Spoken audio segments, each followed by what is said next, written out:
Everyone would say to my parents with a smile, 2 daughters and a son, that's the best, but no one ever said, best for whom, in what way, why is it best, who benefits, and who doesn't. I figured out the answer to this question when I was 7 years old, but my sister could never understand it in her lifetime. My sister is 10 years older than me, and there were several sisters between us at one time, without exception. None of them grew up healthy, they either miscarried or died of illness.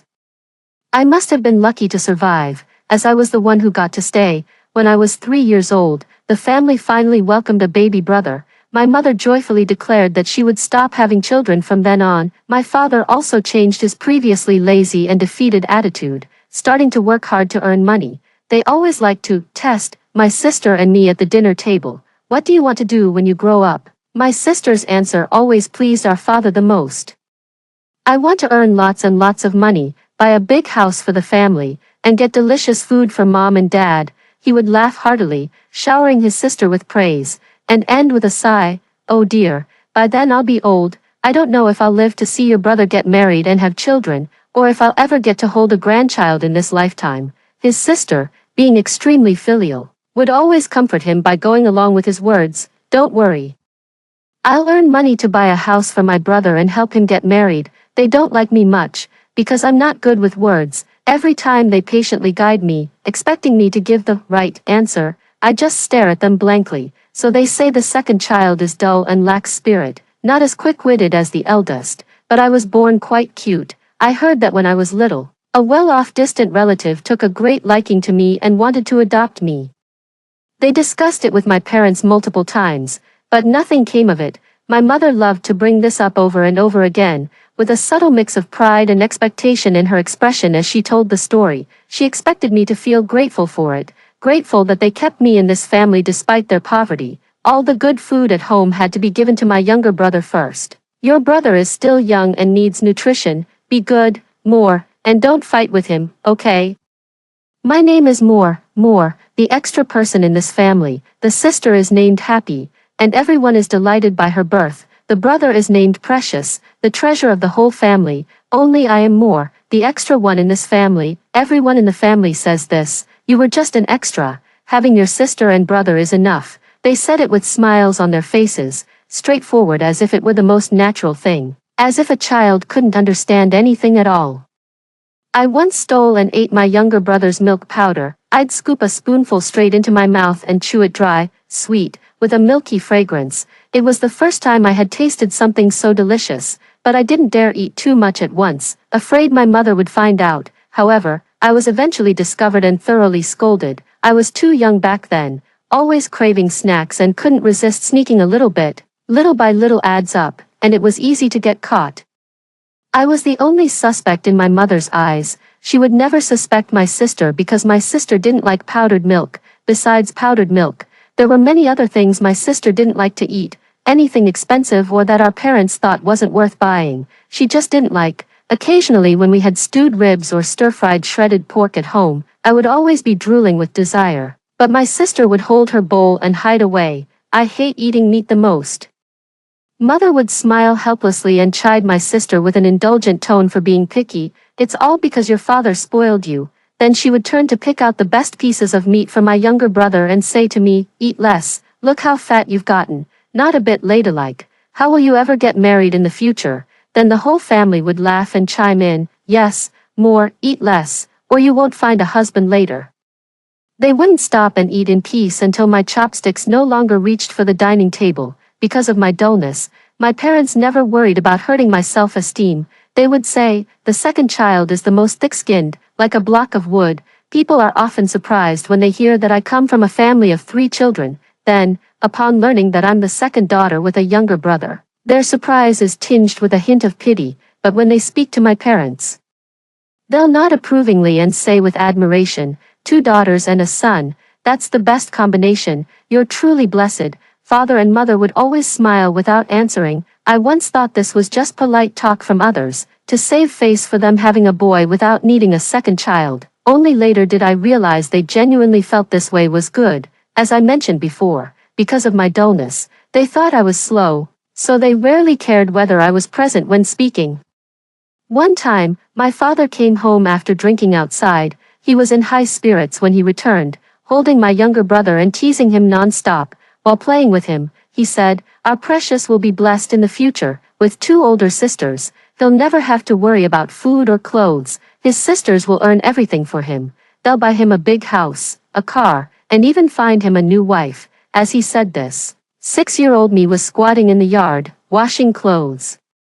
Mother glanced at me, and seeing no reaction from me, she said nothing more. She then peeked into the room, noticing my sister wasn't there. I could clearly sense her relief. She walked over to father and gently patted him. "Be more careful with your words from now on. The kids are grown up and can understand what you're saying." Father didn't seem to care at all. "What's there to worry about? They're my own children. Even if I say a few things, would they really stop taking care of me?" She said with a laugh while teasing her younger brother. "Our precious is truly blessed, having two older sisters to work for him and even getting two dowries. When we grow old, he won't have to worry about us. We'll have two daughters taking turns to care for us. Isn't that right? Oh, our precious is such a lucky little boy." I may be slow to react, but I have a good memory. I quietly took note of these words and would mull them over whenever I had the chance. By the time I turned 7, I finally understood. It was my birthday that day. Father said he would buy a roast chicken to bring home. I was especially happy and looked forward to it all day. Back then, I was really craving meat, and the thought of having roast chicken for dinner made me work with extra enthusiasm. Later, father came back. On the bicycle's rear seat sat my younger brother, and the chicken bones he had gnawed into a scattered mess. There was no roast chicken. He only bought 2 chicken drumsticks. On the way back, they had already been mostly gnawed away by his younger brother. He shoved the drumstick, now basically just bones and chicken skin left in his brother's hand, into mine. "Hurry up and eat. Your brother was hungry." So he took a few bites on the way. As his older sister, "Don't be so petty, be more generous." I couldn't hold back my tears and quickly cried my makeup off. Some nosy neighbors came over to watch the commotion. Seeing this, my mother felt embarrassed and started hitting my bottom with a broom. "What are you crying for? Your tears are worthless. What's wrong with your brother having a couple of bites? You're no sister at all. We should have given you away back then. Ungrateful wretch. You're not lacking food or clothes. And yet you're so greedy for that piece of meat. Pathetic." The more she hit me, the harder I cried. Mother grew even angrier. That night, she locked me outside the front gate. I'm most afraid of the dark. Later, I desperately banged on the door, shouting over and over that I was wrong, that I knew I was wrong, until she finally opened the door and let me in. She looked at me and asked, "Will you still be stingy in the future? Will you still fight with your little brother over things?" Seeing me shake my head, she nodded in satisfaction. "Just be obedient, or I have plenty of ways to deal with you." That night, I had no food to eat. Father said it was to teach me a lesson. I couldn't sleep on an empty stomach, tossing and turning in bed. I share a room with my sister, but since she lives at school, I'm the only one in the room. Every night before bed, I turn off the light and quickly burrow under the covers. I'm afraid of the dark and scared to sleep alone. I really envy my younger brother. He gets to sleep with our parents all the time. I started sleeping on my own before I was even 2 years old, huddled under the covers. It got stuffy, so I had to poke my head out for air every now and then. After doing this a few times, I could gradually fall asleep, but this time, I was too hungry to sleep. Even after sticking my head out several times, it didn't help. Eventually, I gave up trying to sleep. I stayed still under the covers, pretending I was already asleep. Then I heard laughter and cheerful voices from the bedroom next door. My younger brother clamored to eat ice cream. My mother coaxed him, saying it's the middle of the night.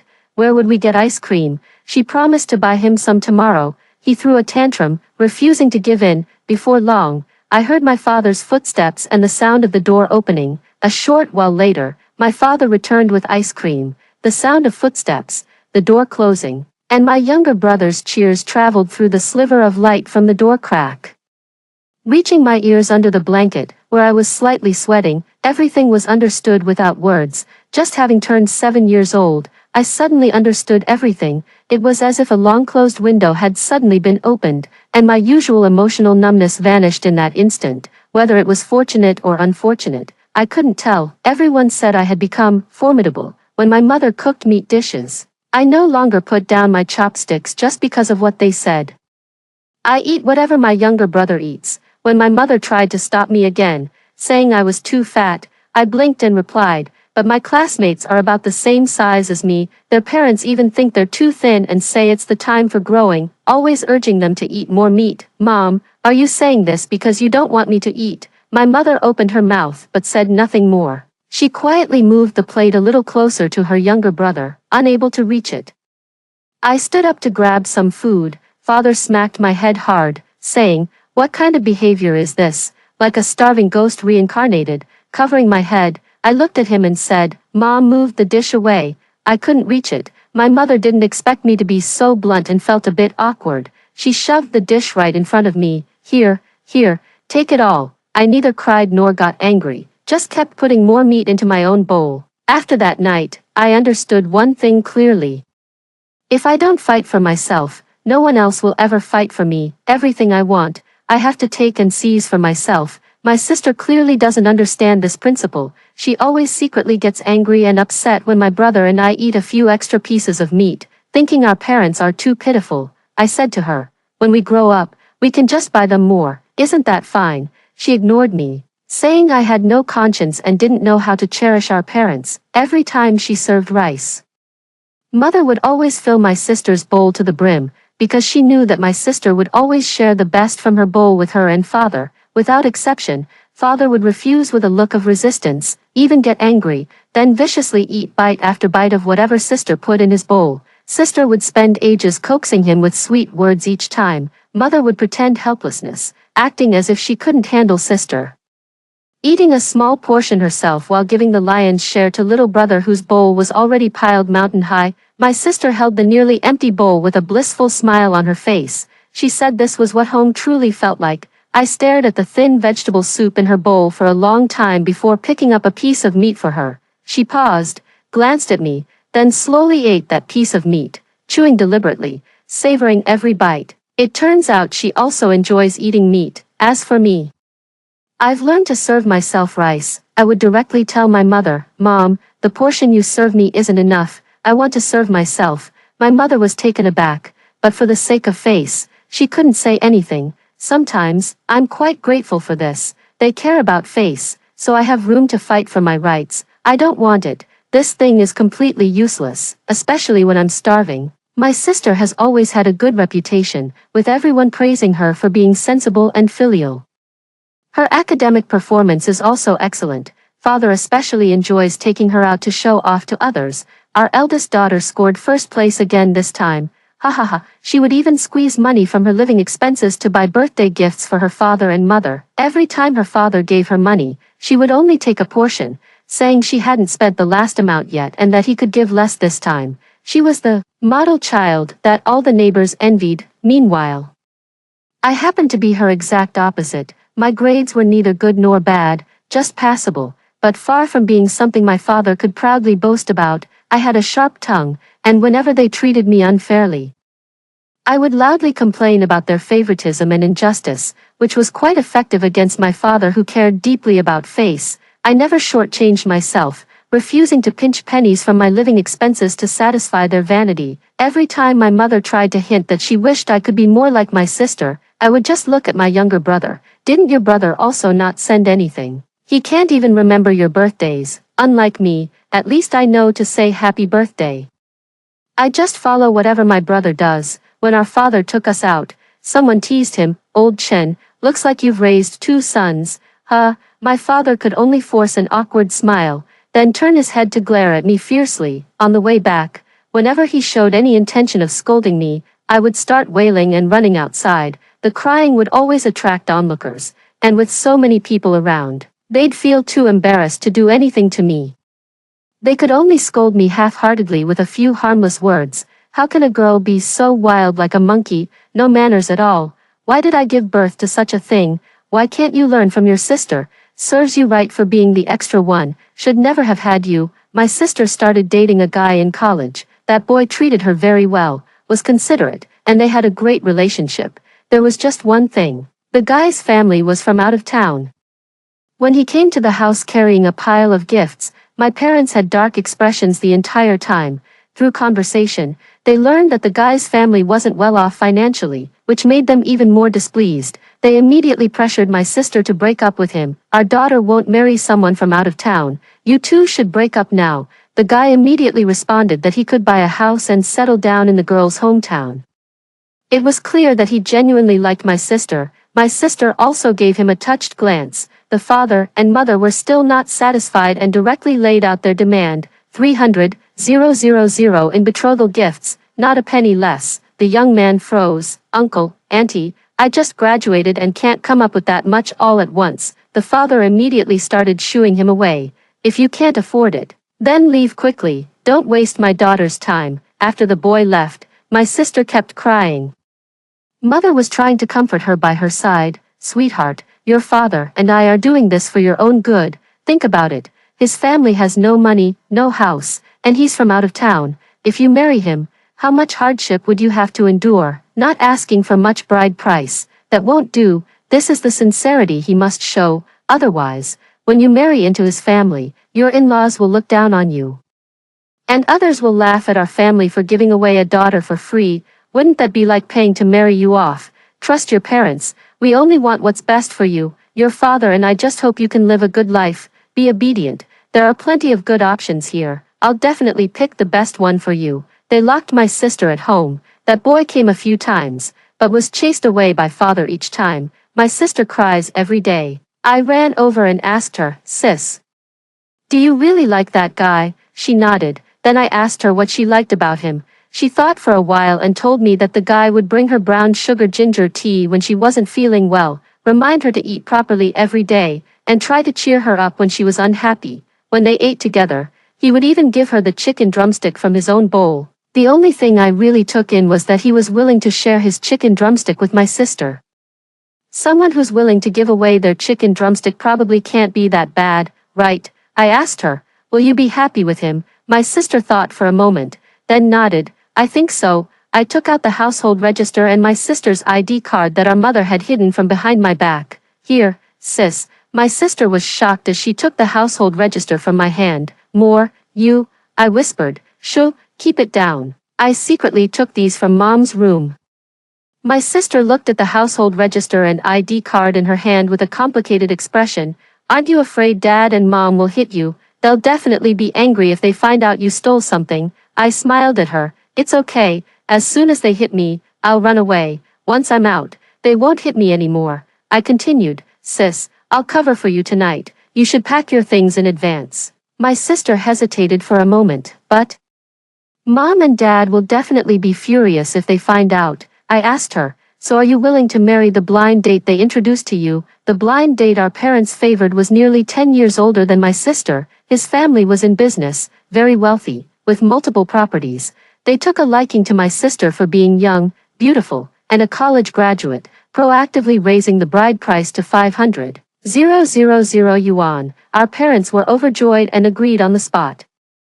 After thinking for a long time, my sister tightened her grip on the household register. I'll pack my things right now. The process went smoother than I had imagined, but after I sent my sister out, I turned around and saw my younger brother staring at me. I wonder how long he had been standing there watching. My heart skipped a beat. I forced myself to stay calm and said to him, Precious, I'm warning you. Don't meddle in other people's business. He glanced at me, snorted coldly, and said, Who would bother with your nonsense? Then he strutted back into the room with his nose in the air. I waited anxiously in the room for half the night and only calmed down when nothing happened. Precious still has a bit of conscience. He didn't go and tattle. It's not in vain that his sister dotes on him all the time. His clothes, shoes, and gaming consoles are basically all provided by his sister, and she also keeps an eye on his schoolwork. My sister took on nearly half of my mother's duties.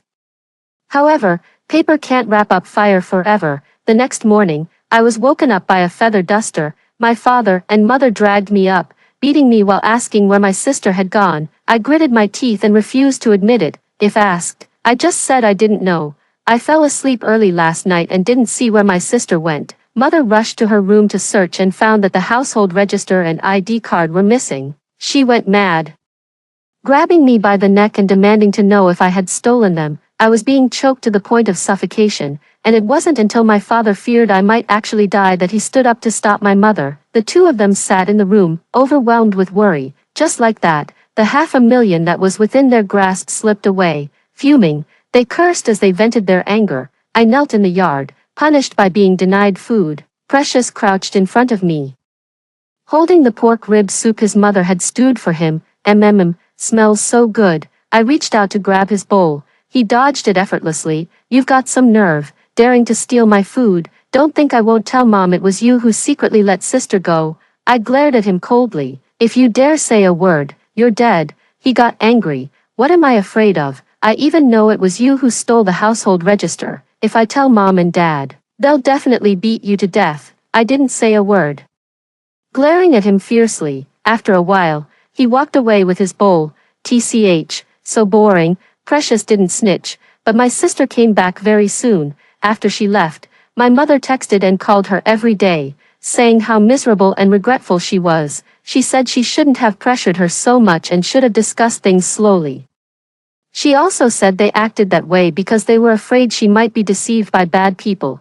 What if she was tricked into some remote mountain village and couldn't come back? Kept sending messages to my sister about how worried they were about her, said she and my father were so regretful they couldn't eat, with their hearts and stomachs all in discomfort, said my father secretly shed tears at night, squatting by the door every day looking out, wondering when my sister would come back. I silently glanced at my father, who had just gone to refill his bowl with another half portion of rice. This braised pork really goes well with rice. My sister is filial and can't bear to see our parents suffer. Faced with this emotional family appeal, she naturally couldn't hold her ground. She soon packed her bags and returned home. When my sister arrived home, my mother hugged her with reddened eyes, and my sister's eyes immediately welled up with tears. My father also patted her shoulder affectionately and said, "It's good to have you back." After my sister returned, they cooked her favorite meals for several days in a row. My mother even brought the food to her room, showering her with endless words of care and concern. They also seemed to stop mentioning the blind date arrangements. With a face full of melancholy, she said to her sister, "We're getting old and useless now. Can't manage anything anymore." Hearing them say this made her sister's heart ache. Feeling that she shouldn't have caused her parents such worry, tearfully, she apologized to her parents, saying she had been thoughtless and caused them concern, promising it would never happen again. Her father and mother finally heard the right answer they had long been waiting for. Satisfied, they took her sister's hand and said she had grown up. The three of them huddled together, moved to tears by each other's presence. Meanwhile, Precious and I watched the heartwarming scene with cold indifference. I couldn't understand why my sister had to come back. Precious was just annoyed, as it delayed his gaming time. His mother insisted he stay and watch, saying, "You should keep your sister company." His parents invested the most in Precious, but received the least in return, like a clay ox entering the sea, vanishing without a trace. Yet they clearly took pleasure in it. He often found his parents annoying, yelling at them to go away and stop bothering him while he played. Occasionally, he would even get physical with his father, but his parents didn't mind at all. In fact, they thought their son was promising and bold, certain to become a big boss in the future. When my sister returned, my theft of the household register couldn't be hidden any longer. My mother raised her hand and slapped me across the face. She wanted to keep hitting me, but my sister stopped her. Now, my sister is the apple of my mother's eye. When she pleaded for me, my mother finally stopped. "If there's a next time, I'll break your legs." After my mother left, my sister asked me if it hurt. I touched my face. It wasn't too bad. After enduring so many beatings over the years, this one was relatively light. But now that you're back, this beating I took was for nothing. As soon as I said that, her eyes instantly reddened. Seeing she was about to cry again, I quickly waved my hand to stop her.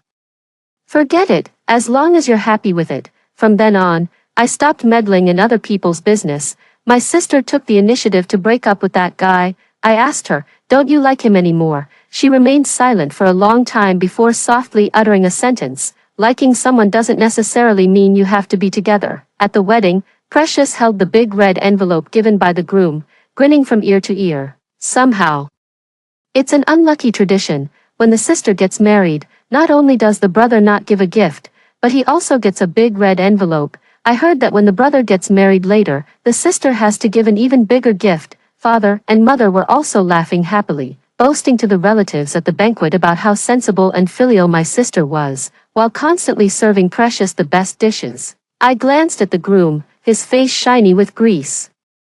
I moved closer to my sister and quietly asked her, "Sis, do you regret it?" My sister froze for a moment, then lowered her head slightly. "What's there to regret or not regret? It's all just about getting married and living life. This is good too. It's close to home, and it's convenient to take care of mom and dad." I hesitated but still couldn't hold back from speaking up. "Sis, sometimes you really shouldn't overthink about others. After all, it's your own life." Unexpectedly, my sister seemed a bit angry. "How can you not consider our parents at all? They gave birth to you and raised you. That's an immense kindness. How can you be so selfish?" She glared at me, as if disappointed by my lack of understanding. "More, I'm not trying to lecture you, but you can't keep thinking only about yourself like this. It's too selfish. Look how hard mom and dad have worked to raise the three of us, skimping on food and clothes just to put us through school.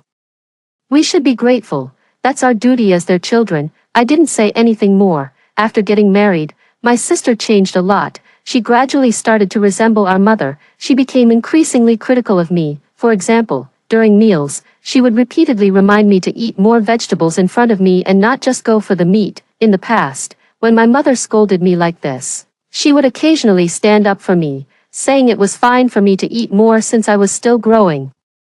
When my younger brother refused to wash dishes or do chores, and I got so frustrated that I left them undone too, she would scold me as well. "Your parents raised you for nothing. You can't even earn money for the family now. Can't you at least do some small things within your ability to help your parents? All you know is how to eat." I retorted that my younger brother didn't do anything either. She would glare at me. "Why can't you compare yourself to the better ones? He's hopeless.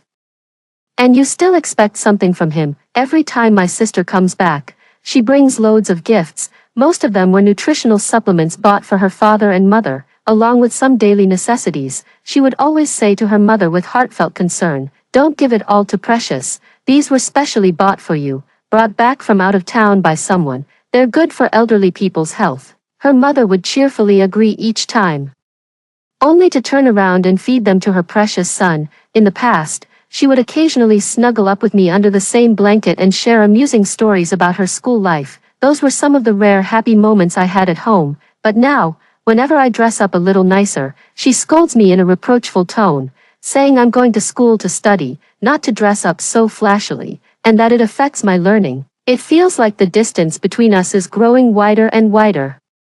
My sister's in-laws live very close by, so she comes back every now and then to check if the family needs anything and promptly fills in the gaps. The neighbors all envied my father and mother, praising them for having such a good daughter. Every day, my father would stroll around the village with his hands behind his back, and when he was in a good mood, he'd join others for a game of cards. My mother loved sitting with a group of aunties and grannies, chatting away.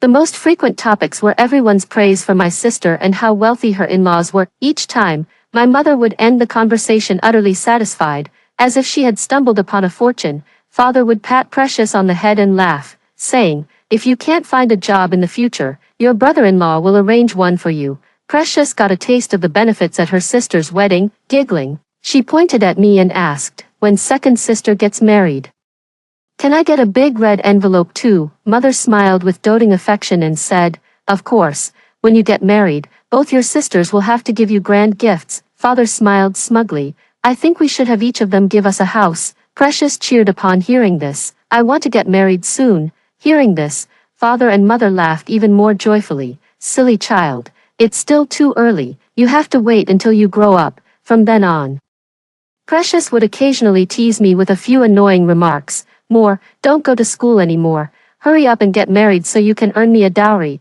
Have you thought about how much money you'll give me when the time comes?" Mom and Dad said all the family's property is mine. "You better treat me well after we're married, or else I won't let you visit your parents in the future." I never indulge him. Every time I hear this, I hit him once. He couldn't beat me, so he turned to our mother to tattle. As a result, I'd more or less end up getting another beating or a scolding, but after it happened enough times, there was some effect. When mother got fed up, she'd complain to Precious, "Why do you provoke her for no reason? She's not right in the head. Just ignore her." The first child my sister gave birth to was a daughter. Her parents-in-law weren't very happy and made her return to her parents' home for postpartum confinement. Right after being discharged from the hospital, my sister came back alone carrying her daughter. My mother asked why her husband didn't accompany her. She paused for a moment, saying he had been too busy lately and didn't have time. Though the mother clearly sensed her daughter was hiding something, she pretended not to notice and chimed in, "Being busy is good. Men are all like that. Being busy proves he's capable. Look at your dad. He wishes he could be busy but doesn't even have the chance." The sister had fair skin and big eyes, but her daughter didn't inherit her good genes. Not only were her eyes small and her skin dark, but she also had a flat nose bridge. I heard my mother secretly complain to my father, "How did this daughter turn out so ugly? She doesn't resemble her sister at all." Daughter takes after father, probably because her brother-in-law's genes were too dominant. My sister was taking care of the child alone day and night, exhausted beyond endurance. So she asked our mother to help out. Mother agreed without hesitation. After helping out for 2 nights, she started hinting, both directly and indirectly, that her back was sore, her body ached, and her heart was pounding from staying up too late. Her sister silently took the child back. After the postpartum confinement period ended, her brother-in-law came to take her sister and the child home. Not long after returning, the couple had a fight. His sister found out he was flirting with young girls outside. They had a huge fight. His sister immediately took the child and went back to her parents' home. In the past, their parents were always happy when she came back, but this time, for the first time, I saw unwelcome expressions on their faces. The sister's attention was entirely focused on the little baby in her arms. Not noticing this, by the time she looked up, her parents' faces were already adorned with smiles. Mother always subtly persuaded the sister while playing with the child, "Oh dear, why is our little baby crying? Is it missing Daddy? The baby is staying at Grandma's house now. In a few days, Daddy will come pick you up and bring you home. Then Grandma will visit your house." Okay, her sister wasn't a fool and certainly understood the implied meaning in her words. She told her mother, "Mom, I won't go back. I want to divorce him." As soon as the word divorce was mentioned, her mother immediately became anxious. "What nonsense are you talking about, girl? Pa, what divorce?" My sister frowned. "Mom, I really can't go on with him anymore. He's gone too far. This is a matter of principle." Our mother sighed and sat down on the edge of my sister's bed. "Don't be so stubborn, child. When men are young, they're all like this. You'll have to learn how to manage him. It'll get better as he gets older. I see your husband usually treats you quite well. Just forgive him this once and make him promise not to do it again. Besides, he was just chatting with someone, not actually doing anything, right? Be more forgiving, let it go this time, and he'll surely remember your kindness in the future." Her sister stared at their mother in shock, as if seeing her for the first time. "Mom, how could you say such a thing?" Her mother gave her a reproachful look. "What else do you expect? You throw a tantrum. Stay at home for a few days until he comes to pick you up, saving your face. Isn't that enough? What more do you want? Do you plan to stay at your parents' house forever? Let people laugh at you. You're married now. You belong to his family. How can you keep living with your parents? Where will you live if you get divorced? Your brother still needs to get married in the future. What bride would want a divorced older sister living at home all the time? You can't be so selfish. You have to think about your brother." As she spoke, my mother's voice suddenly rose, as if using volume to emphasize her rightness. After mother left, my sister stood frozen for a long time. In the following days, father also showed his displeasure. He didn't say anything directly, but he would always slam things around during meals, and his temper grew increasingly irritable. Occasionally, he would make veiled criticisms directed at me. My sister marrying into a wealthy family had always been my parents' proudest achievement, but now that she was living at our parents' home again, it was inevitable that the villagers would gossip. For my father, who cared deeply about face, this was an unbearable situation. He no longer wandered around the village, let alone dared to approach the gambling tables, afraid someone might ask him about something. Before long, his brother-in-law arrived. There was no sign of remorse or repentance in him.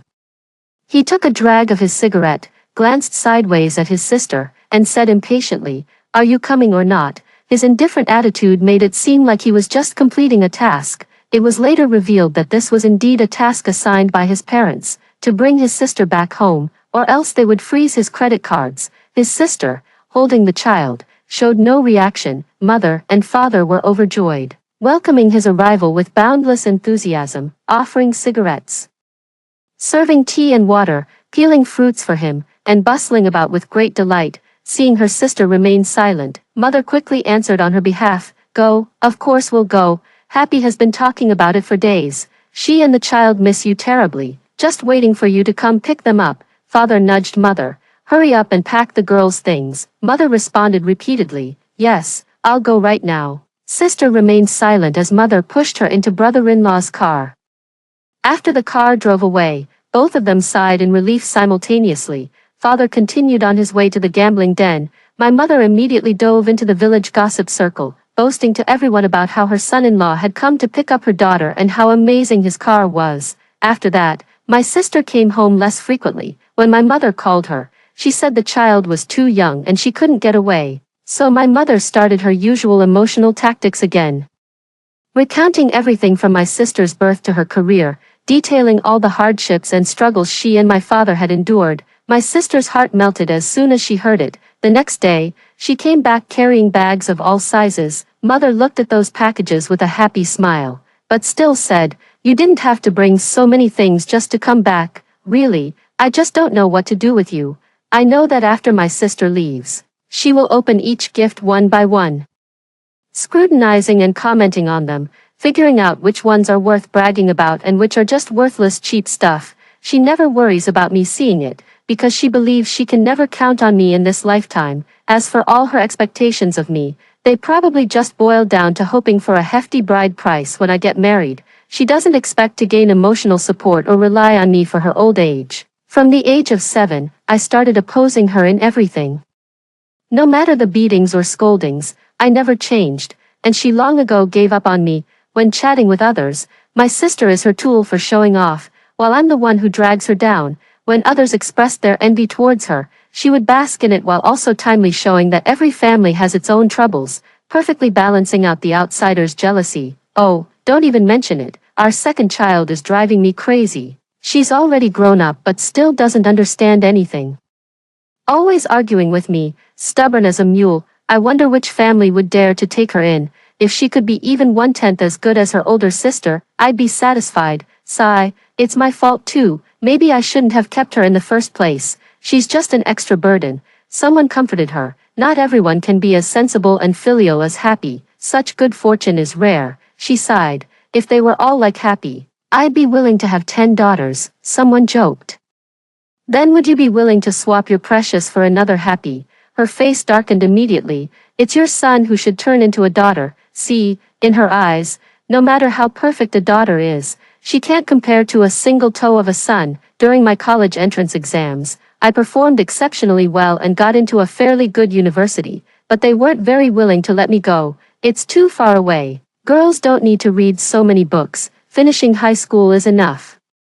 My grades have always been mediocre, and they never thought I could get into college. I said I could apply for a student loan and pay it back myself after graduation, without spending the family's money. My father and mother hesitated, unwilling to sign for me. I was already prepared to go out and make a scene.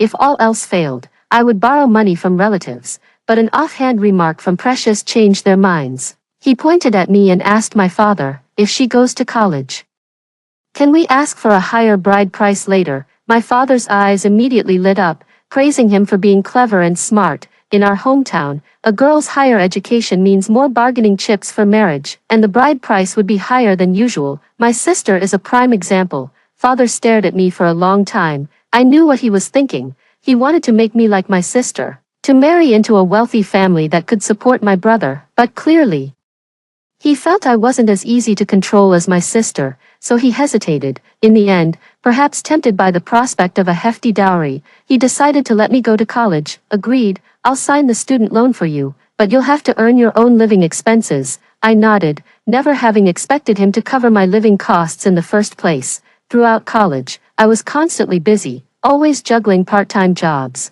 doing whatever could bring in money. My roommate often says I'm like a mysterious figure. They hardly ever see me except when I'm in class. When my sister heard I was working a part-time job, she tried to give me money, but I didn't take it. She's not doing too well herself these days. Her in-laws made her quit her job to focus on preparing for a second pregnancy at home, preferably with a boy this time. She gets all her money from her brother-in-law. And after buying things for her parents, there's not much left, besides. I can probably guess that she doesn't get this money very easily. Her brother-in-law constantly has affairs outside, and the situation is getting increasingly out of hand. Her in-laws are pressuring her to have a grandson, which for now still keeps her brother-in-law somewhat in check.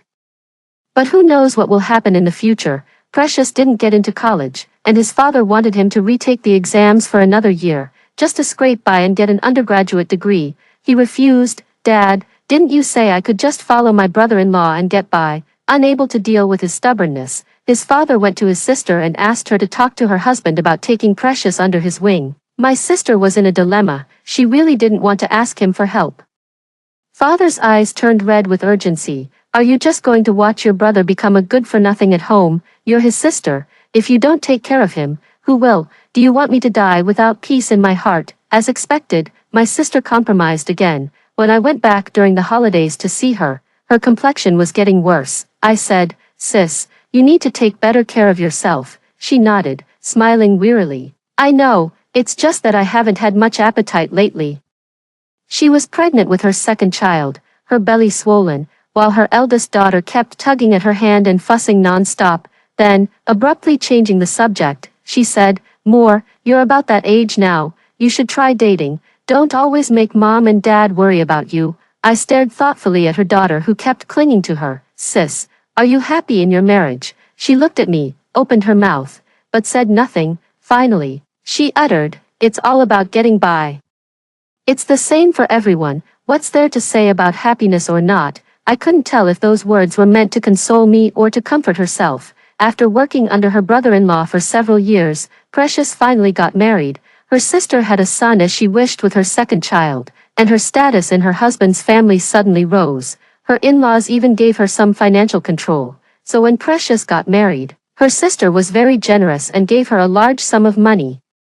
This greatly satisfied the reputation of my father and mother. After giving birth to a son, my sister's mental state improved significantly. She seemed no longer concerned about my brother-in-law's romantic scandals outside, focusing solely on raising her son and serving her parents-in-law. Her parents-in-law were very pleased with her. As long as there were no major conflicts with my brother-in-law, they always stood on my sister's side.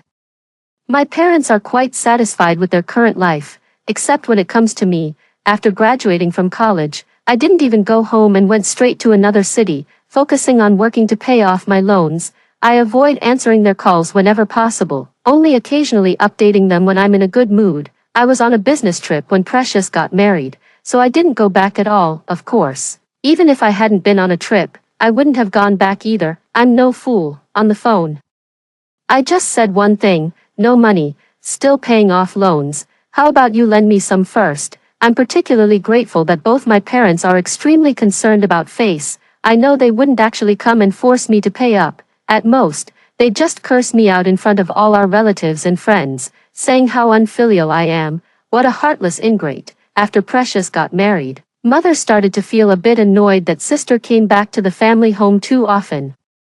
"Your sister-in-law isn't happy about you always coming back." Sister felt bad for mother. When she came home and saw mother doing the housework while her sister-in-law lay around resting, it upset her, and she'd occasionally make some sarcastic remarks. If I say too much, my sister-in-law feels uncomfortable and immediately starts quarreling with Precious.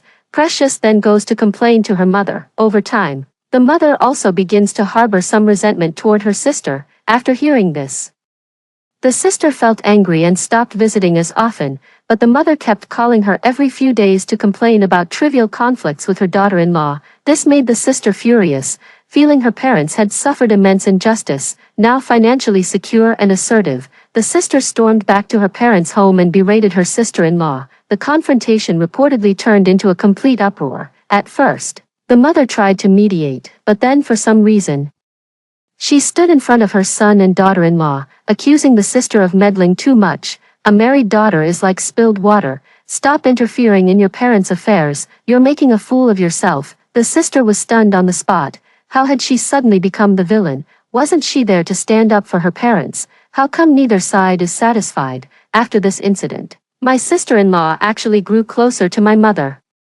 My sister was deeply hurt and decided to never bother with their affairs again. She called me to vent her frustrations. More, how could mom be like this? I was clearly speaking up for her. Why did she end up siding with outsiders instead? I thought to myself, probably in mom's eyes, you're the outsider. But I didn't say it out loud. Precious is old enough now. He should learn to resolve these conflicts on his own.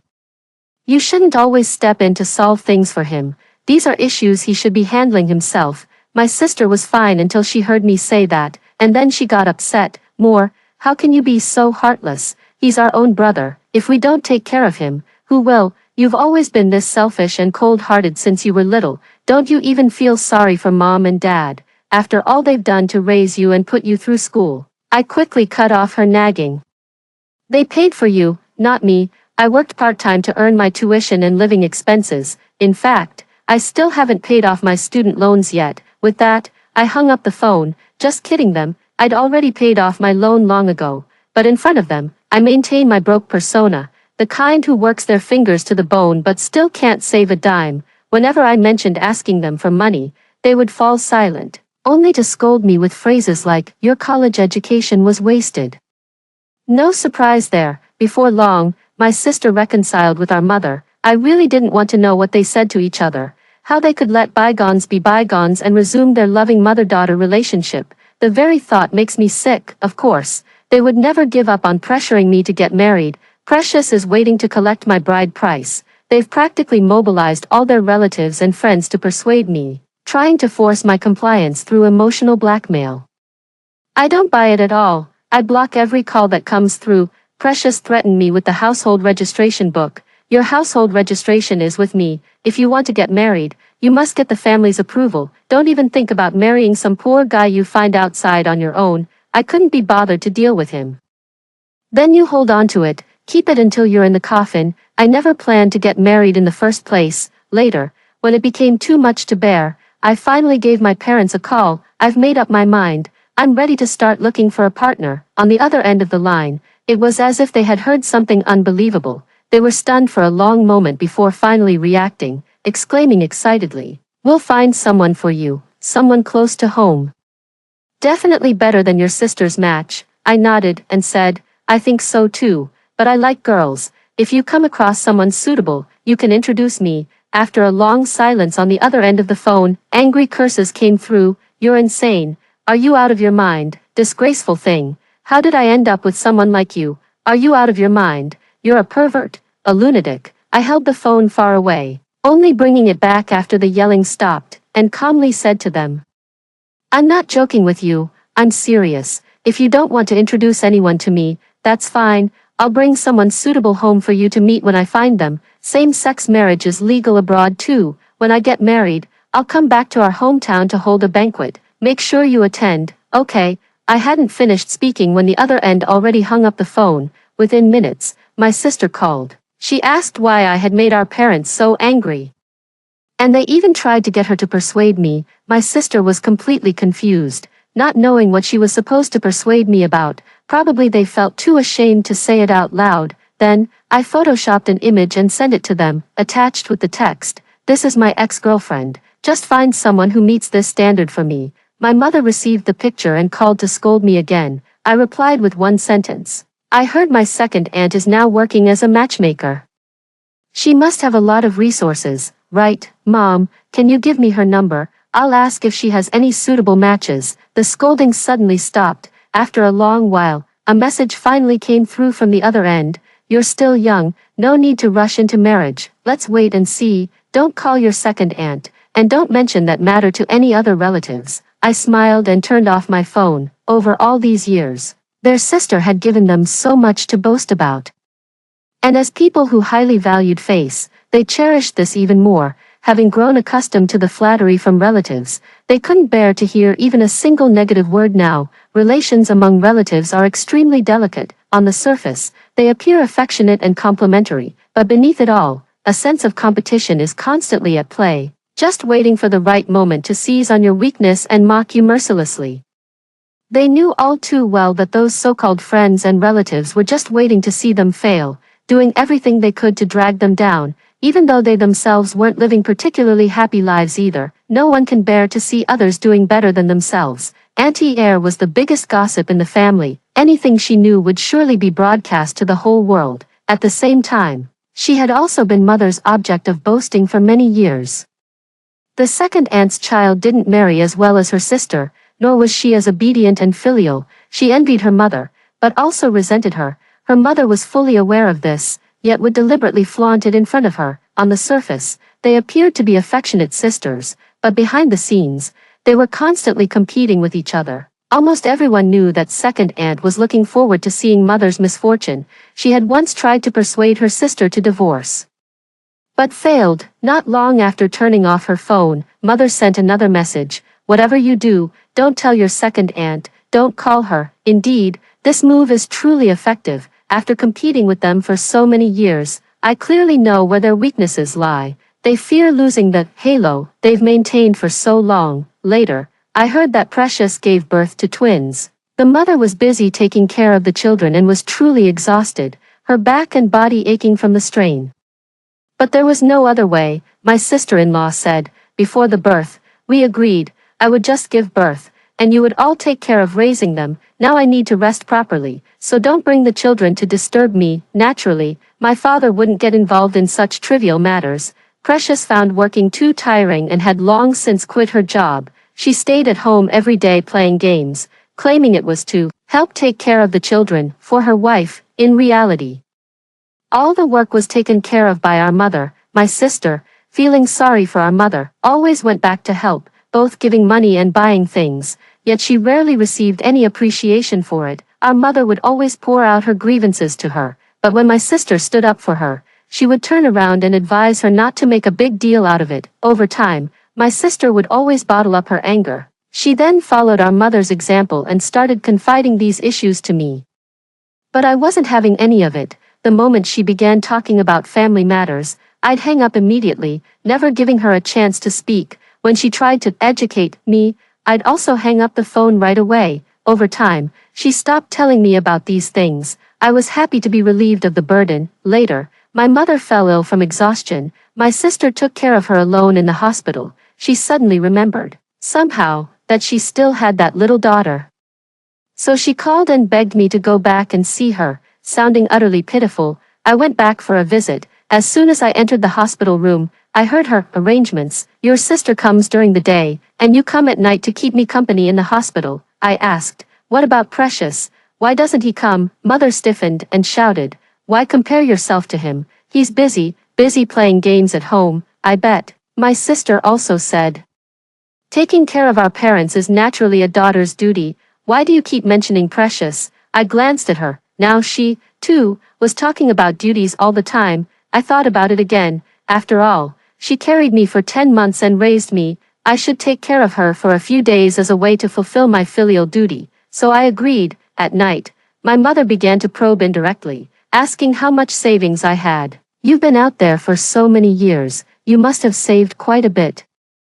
Don't worry, I don't want your money. I'm just concerned whether you have enough to spend on your own out there. Lying on the hospital cot, I replied, I did save some before. My mother's eyes lit up. I continued, you know, I change girlfriends quite frequently. Every now and then, I'd send them new couple photos. Each time they'd be terrified. Don't send these to anyone else, and definitely don't post them on your social media. Over time, they've come to accept this fact. They could even accept me not getting married, letting me do whatever I wanted outside, as long as I didn't suddenly bring someone back to my hometown. It was clear that they truly valued their reputation. Each time, I would express regretfully, is that so? You don't want to meet her. She really wants to talk to you.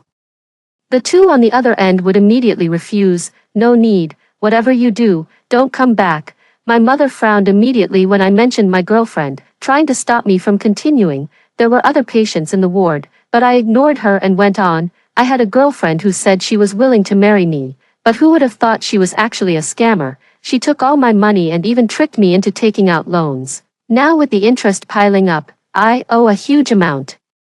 The reason I haven't been coming home is that I'm afraid the debt collectors will track me down. She froze for a moment. I held her hand, my gaze gentle. Mom, work is really too exhausting. I have to work 3 jobs a day.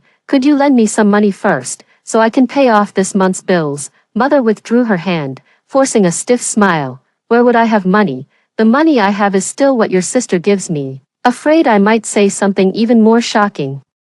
She quickly turned over and pretended to sleep. Indeed, the whole family is now relying on her sister for support. Everyone is draining her dry. It's said that her brother-in-law often argues with her and has repeatedly asked for a divorce because she frequently helps her own family. But now, it's her sister who is unwilling to divorce. They argue every 3 days and have a major fight every 5 days. Life is in constant chaos. The two children are caught in the middle, facing the daily dilemma of choosing between their father or mother. Fortunately, her parents-in-law consider her virtuous and filial, firmly standing by her side and refusing to let their son divorce. However, my parents-in-law said they prefer having more children for greater blessings and want another grandson, so she's now striving for a third child. Just hearing about it gives me a headache, but my sister thinks this is life. A life full of flavors, both sweet and bitter. She told me that a family bickering and quarreling their whole lives is actually the happiest thing. I couldn't persuade her, so I could only wish her continued happiness. The other patients in the ward gave me and my mother strange looks when they heard me say, girlfriend, full of curiosity and scrutiny. Mother clearly couldn't stand those looks, and combined with my attempt to borrow money from her, she kicked me out the next day. I struggled one last time before leaving. Mom, do you really not have any money? Even a little would help. Her gaze, eager for me to leave, grew even more intense. After that, they never reached out to me again. Later, I heard they considered me a family disgrace and wished to sever all ties with me. Not a single word about me is worth hearing, let alone urging me to return. They'd rather I die out there. Perfect, that's exactly what I want too. This superfluous person, born unwanted, has finally broken free from that household completely. As for my sister, she must be enjoying it thoroughly. After hearing the story above, what are your thoughts? Feel free to